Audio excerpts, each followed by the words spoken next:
All right, so I'm Eric, of course, report and opine, and I am outside of the Arizona State Capitol with, I'm River Nile. and Micajah Jackson.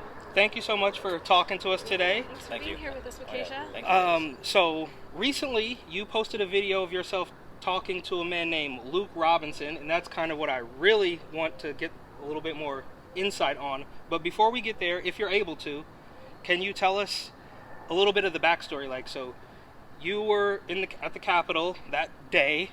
What, I guess, just a brief synopsis of why you were there, what you hoped to do, and then how you ended up meeting this guy, Luke Robinson, and what his deal really is. Yeah, no problem. That was just at January 6th. I wasn't protesting the election. I already knew Trump wasn't going to get sworn in. Right. We're already in a fascist state. They were just going to certify it either way. It was a psyop, and they set us up in a coup way.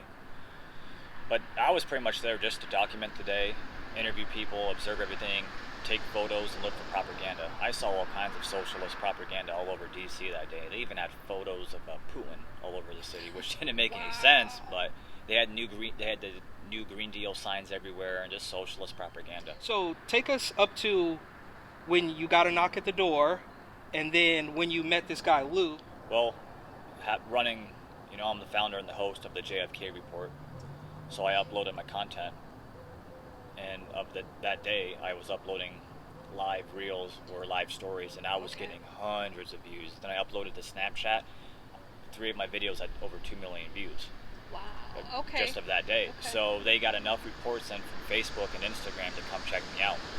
So March 24th, 11 a.m., 2021, I get a knock on the door. They ask, "Is Micajah home?" My roommate's like, "Yes." I come down the stairs. They're like, "Hey, Micajah." They pull out their badges, FBI, and my gut just dropped. I'm like, whoa, this is some serious stuff. So you were not expecting it in the least bit. Like, did you get it? Did you have a notion that they might be coming? I'm glad they actually came, because I was having nervous breakdowns because I'm a disabled veteran, and if it wasn't for them coming, I don't know where I could be right now. And I'm actually glad they came, because if it wasn't for January 6th and this whole thing exploding, I wouldn't be here where I'm at right now. And today, it took me to the VA hospital. I got checked in for 5 days. Okay. 5 days after that, I get out. So it's March 29th. So 5 days after that, April 3rd, 2021. So that's 10 days in total. Right.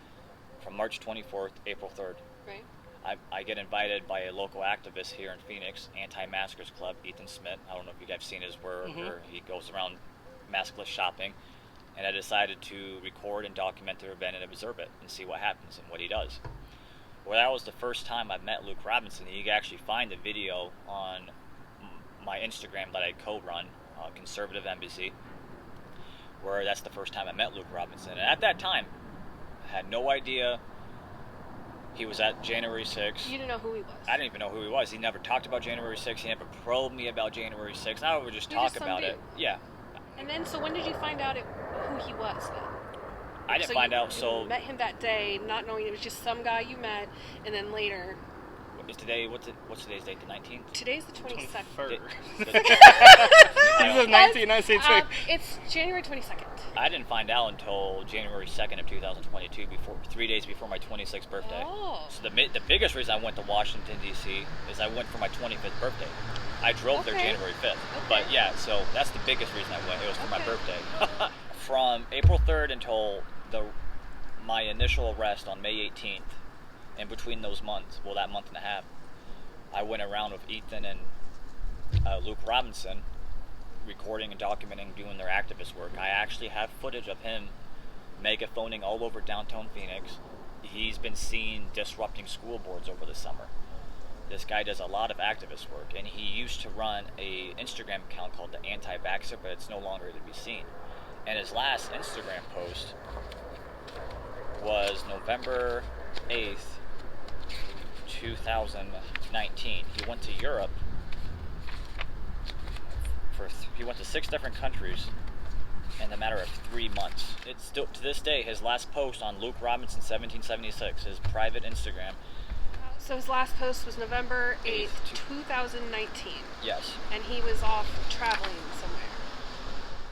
Ethan was probably maybe duped by this guy, because I don't know Ethan personally, but I've seen his work. I think that's what could be going on, because him and Ethan met at the Capitol here beginning of March of 2020 when the shutdown happened. Right. at And- the beginning of the virus. Yep. And they just been doing work all together. So I don't know if it was a Okay. coincidence or just like the lucky draw where I just meet Luke Robinson through Ethan. I think that's a little bit of divine intervention on that Yeah. too. Very I think God's just interesting. repaying me the favor for sticking with my faith with Him and just doing For what I got to sure. do. For sure.